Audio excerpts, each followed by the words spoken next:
जब आप space research के बारे में सोचते हो तो आपके दिमाग में नासा का ही नाम आता होगा, लेकिन आज मैं इसरो के बारे में ऐसा कुछ बताने जा रहा हूं जो सुनकर आप इंडियन होने पे एक और बार गर्व महसूस करोगे। आज हम उस इसरो के बारे में जानेंगे जो एक टाइम पे रॉकेट के पार्ट्स साइकिल पे ले जाके लॉन्च किया। तो दोस्तों, मैं रिक्वेस्ट करूंगा आप इस वीडियो को पूरा जरूर देखना अगर आप एक सच्चा इंडियन हो तो वीडियो शुरू करने से पहले अगर आपने मेरा चैनल अभी तक सब्सक्राइब नहीं किया तो सब्सक्राइब कर लीजिए, क्योंकि मैं हर 2 दिन में ऐसे इंटरेस्टिंग वीडियो लाता रहता हूँ।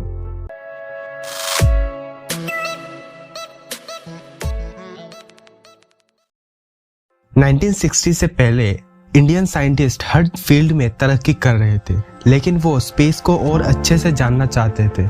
उसके लिए हमारा सैटेलाइट स्पेस में मौजूद होना जरूरी था, लेकिन तब हमारा टेक्नोलॉजी उतना एडवांस नहीं था कि हम हमारा खुद का सैटेलाइट स्पेस पे भेज सके। और इसी वजह से विक्रम साराभाई ने Indian national committee of space research बनाया 1962 को। और तब स्पेस प्रोग्राम का कोई अलग सा कोई मिनिस्ट्री नहीं था और स्पेस रिसर्च का सारा काम वहीं पे होता था। और फिर 21 नवंबर 1963 को हमारा पहला रॉकेट लॉन्च हुआ, और वही वो रॉकेट था जिसके पार्ट्स को अलग अलग करके साइकिल पे ले जाया गया और फिर केरला के तुम्बा नाम के एक गांव से उसे लॉन्च करवाया गया। और मैं आपको बता देता हूँ, वो रॉकेट हमारा खुद का नहीं था, उस रॉकेट को नासा ने प्रोवाइड किया था। और वो रॉकेट सिर्फ हमने टेस्टिंग के लिए लॉन्च किया था, ये देखने के लिए कि हम अर्थ के एटमॉस्फेयर को क्रॉस कर पाते हैं कि नहीं। लेकिन ये हमारे लिए बहुत बड़ा अचीवमेंट था। हमारे पास लॉन्च पैड नहीं था, फिर भी हमने इस काम को अंजाम दिया। और उसके बाद 15 अगस्त 1969 को इनकोस्पर मतलब Indian national committee of space research को अलग करके इसरो बनाया गया। फिर 19 अप्रैल 1975 को हमारा खुद का सैटेलाइट हमने भेजा, लेकिन तब हमारा टेक्नोलॉजी उतना एडवांस नहीं था कि हम हमारे खुद के रॉकेट की मदद से उसे लॉन्च करवाए। तब हमने सोवियत यूनियन की मदद लिया और सोवियत यूनियन के मदद से हमने हमारा पहला सैटेलाइट आर्यभट्ट को स्पेस में भेजा। वो एक एक्सपेरिमेंटल सैटेलाइट था, लेकिन 1980 को इंडिया का खुद का रॉकेट लॉन्च करवाया गया और उस रॉकेट में हमारे खुद का सैटेलाइट को ही लॉन्च करवाया गया। उस टाइम हम उतना कैपेबल हो चुके थे कि हम हमारा खुद का रॉकेट लॉन्च करवा सकते थे। और उसी के बाद हम 6th ऐसा नेशन बन गए जो हमारा खुद का सैटेलाइट खुद के रॉकेट के मदद से स्पेस में भेज सकता था। और उस टाइम जो सैटेलाइट भेजा गया था उसका नाम था रोहिणी सीरीज 1, और ये भी एक एक्सपेरिमेंटल सैटेलाइट ही था। फिर 19 जुलाई 1981 को और एक सैटेलाइट लॉन्च करवाया गया। उस सैटेलाइट का नाम दिया गया था एप्पल, यानी अरियाना पैसेंजर पेलोड एक्सपेरिमेंट। यह भी एक एक्सपेरिमेंटल सैटेलाइट ही था। अब ये एक्सपेरिमेंटल सैटेलाइट क्या होता है? देखिए, तब के टाइम उतना एडवांस टेक्नोलॉजी नहीं था, तो हमारा बस एक ही मोटिव था कि हम हमारे सैटेलाइट को आउटर स्पेस पे भेजें। अगर वो सक्सेसफुली वहां पे चला गया तब हम अपने काम को करवाएंगे, मतलब जिसके लिए उसे बनाया गया था। और इसी वजह से उन सैटेलाइट्स को एक्सपेरिमेंटल सैटेलाइट्स कहा जाता था। और अब तक हम जितने भी सैटेलाइट्स भेजते थे वो SLV के द्वारा भेजते थे। अब SLV मतलब क्या होता है? Satellite launch vehicle. और फिर 1984 को राकेश शर्मा, जो इसरो के ऐसे पहले व्यक्ति थे जो स्पेस में गए थे, और यह मिशन सोवियत यूनियन के साथ किया गया था, और वो रशिया के स्पेस स्टेशन में रुके थे 8 दिन तक। अब 1997 को हमारा खुद का PSLV रॉकेट भी हो चुका था। जैसे कि मैंने कहा कि इससे पहले हम SLV यानी सैटेलाइट लॉन्च व्हीकल यूज करते थे।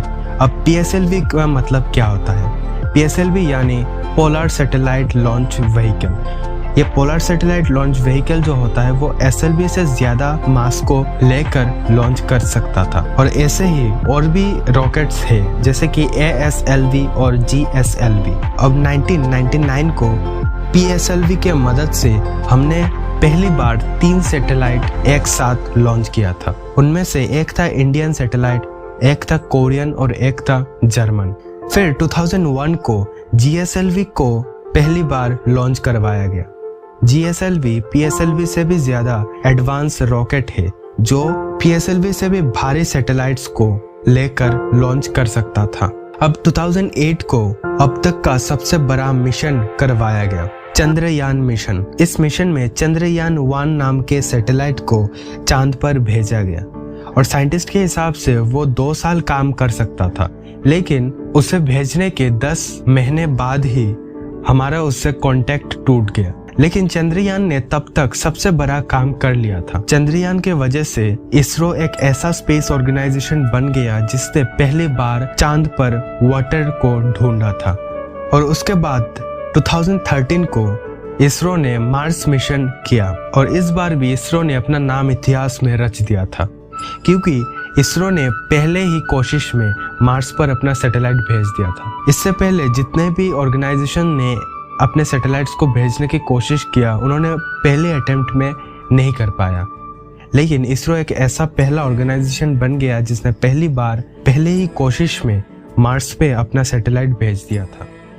और यह तो इसरो का बस शुरुआत था।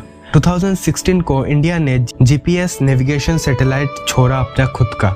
उससे पहले हम USA का सैटेलाइट यूज करते थे, लेकिन उसके बाद से हम हमारे इंडिया का खुद का GPS सिस्टम यूज करते हैं।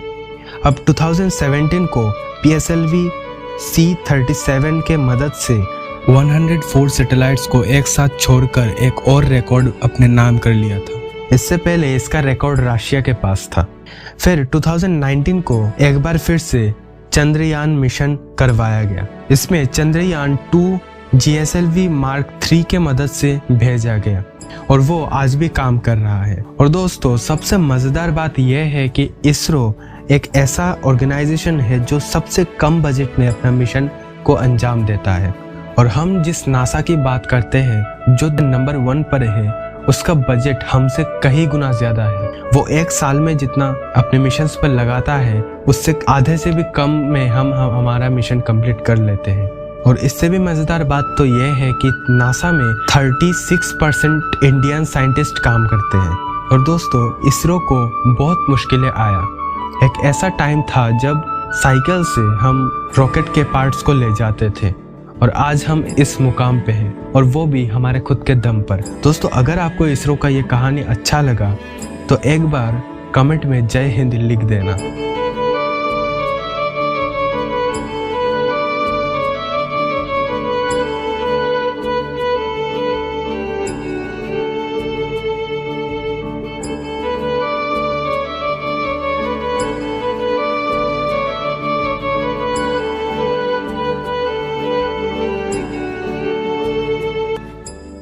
और दोस्तों, अगर आप ऐसे ही वीडियोस हर 2 दिन में देखना चाहते हो तो मेरे चैनल को सब्सक्राइब करना मत भूलना।